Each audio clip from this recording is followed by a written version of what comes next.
میری بہن جہاز پر نہ تھی، میں اکیلا آیا تھا، میں فقط ان کی جان بچانا چاہتا تھا، پرتاپ رائے نے جواب دیا۔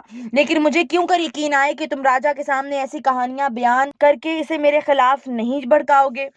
پرتاپ، میں وعدہ کرتا ہوں، ایک راجپوت کا وعدہ، مجھ پر اعتبار کرو۔ تمہیں یہ گواہی بھی دینی پڑے گی کہ جہاز پر سے کوئی بھی لڑکی غائب نہیں ہوئی۔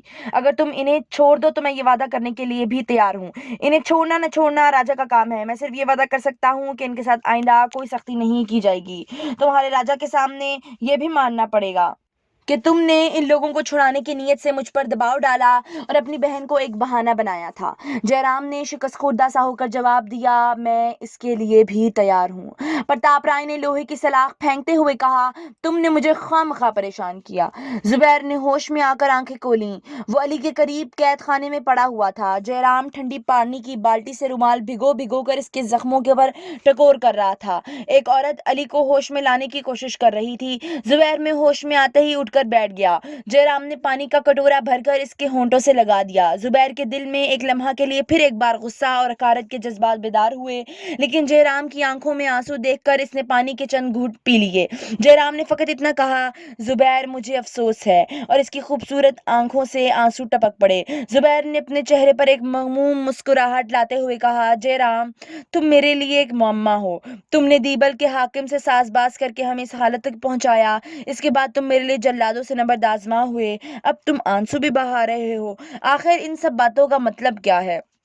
جے رام کے ہونٹوں سے درد کی گہرائیوں میں ڈوبی ہوئی آواز نکلی، زبیر، مجھ پر اعتبار کرو، میں تمہارا دوست ہوں، تم نے میری جان بچائی تھی، اور ایک راجپوت احسان فراموش نہیں ہو سکتا۔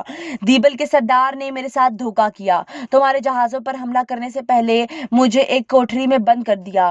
تم مجھ سے بدظن ہو، مجھے دغاباز سمجھتے ہو، لیکن میں بے قصور ہوں۔ اگر بھگوان نے موقع دیا تو میں یہ ثابت کر سکوں گا۔ زبیر نے کہا، اگر تم اس سازش میں شریک نہیں تو میں پوچھتا ہوں کہ ناہید اور خالد کہاں ہیں؟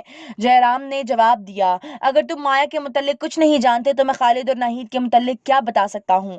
میں تم سے کہہ چکا ہوں کہ میں ساری رات کوٹھری میں بند رہا، تم جہاز پر تھے، بندرگاہ سے ایک کشتی بھی اس رات غائب ہو چکی ہے۔ اگر اس نے تم پر سے لڑائی سے پہلے انہیں کہیں بھیج دیا ہے تو بھگوان کے لیے مجھ سے نہ چھپاؤ۔ مجھے یقین ہے کہ تم نے انہیں پرتاپ رائے کے ظالم ہاتھوں سے بچانے کی نیت سے کہیں بھیجا ہوگا۔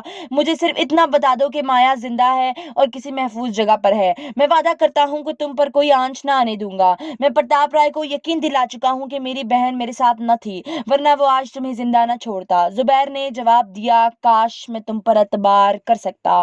تم دونوں ناہید کو چھپا کر مایا کی ذمہ داری ہمارے ساتھ اس لیے تھوپ رہے ہو کہ ہم راجا سے ناہید اور خالد کے متعلق سوال نہ کر سکیں۔ جے رام نے کہا، زبیر مجھ پر اعتبار کرو، مجھے تم سے جھوٹ بولنے میں کوئی فائدہ نہیں۔ اگر تمہیں اور تمہارے ساتھیوں کو مایا اور ناہید کے متعلق کوئی علم نہیں تو یہ پرتاپ رائے کی شرارت ہے۔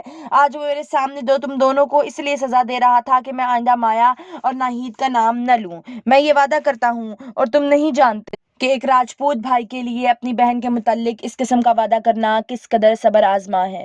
زبیر نے جواب دیا، تمہاری مہربانی کا شکریہ۔ اس وقت ہم پر تمہاری تلواروں کا پہرا ہے، ہمارے لیے تمہارے جھوٹ اور سچ سے کوئی فرق نہیں پڑتا۔ میں سچ بولنے کا انعام دے سکتا ہوں، نہ جھوٹ بولنے کی سزا۔ صرف یہ جانتا ہوں کہ ہم تمہاری وجہ سے اس مصیبت میں گرفتار ہوئے، اور جب تک میں ناہید کو نہیں دیکھتا مجھے نہ تم پر اعتبار آ سکتا ہے اور نہ دیبل کے حاکم پر۔ اگر مستقبل کے حالات نے ثابت کر دیا کہ تم اس معاملے میں بے قصور تھے تو میں تم سے اس بدگمانی کے لیے معذرت کر لوں گا۔ اگر دیبل کا حاکم قصوروار ہے تو تمہیں تمہاری کوشش یہ ہونی چاہیے کہ ہماری آواز راجا کے کانوں تک پہنچ جائے۔ میں تمہیں یقین دلاتا ہوں کہ مجھے اور میرے ساتھیوں کو خالد، ناہید اور تمہاری بہن کے متعلق کوئی علم نہیں۔ دوسرے جہاز سے سرندیپ کے ملاحوں نے ہمارے جہاز کے چند آدمیوں کو ایک کشتی پر سوار ہوتے دیکھا تھا۔ وہ کشتی جنوب کی طرف غائب ہو گئی تھی۔ اگر انہیں اس کشتی پر اغوا کیا گیا ہے تو معاملہ صاف ہے، کشتی ہمارے جہازوں سے نہیں بلکہ بندرگاہ سے غائب ہوئی ہے، اور اس بات کا علم بندرگاہ والوں کو ہونا چاہیے کہ وہاں سے کشتی کون لایا۔ جے رام نے اپنی پیشانی پر ہاتھ مارتے ہوئے کہا، پرتاپ، کمینہ، مکار، ظالم، بزدل۔ زبیر، بھگوان کے لیے میری خطا معاف کر دو، میں نے تم پر شک کیا، میں نادم ہوں۔ زبیر کو ان الفاظ سے زیادہ جے رام کی پرنم آنکھوں نے متاثر کیا، اور اس نے جے رام کے کندھے پر ہاتھ رکھتے ہوئے کہا، جے رام، تم جاؤ، انہیں تلاش کرو۔ پرتاپ رائے ظالم بھی ہے اور مکار بھی، اسے اپنے دل کا حال نہ بتانا، ورنہ تم اپنی بہن کو تلاش نہ کر سکو گے اور نہ راجا ہی کے کانوں تک کی خبر پہنچ سکے گی۔ جے رام اٹھ کر قید خانے کی کوٹری سے باہر نکل آیا۔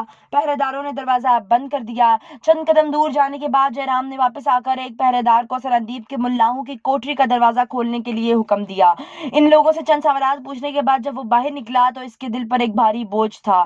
سرندیپ کے ملا زبیر کے بیان کی حرف بحرف تصدیق کر چکے تھے اور اسے افسوس تھا کہ اسے زبیر کی باتوں پر شک کیوں گزرا۔ تو لیجیے قارئین، آپ کا اور ہمارا سفر یہیں پر اختتام پذیر ہوتا ہے۔ اب اگلی قسط میں ہم اپنا نیا باب مایا کی پریشانی شروع کریں گے۔ تو کہانی کے ساتھ جڑے رہنے کے لیے ہمارے چینل کو لائک کیجیے، سبسکرائب کیجیے اور شیئر کرنا مت بھولیے۔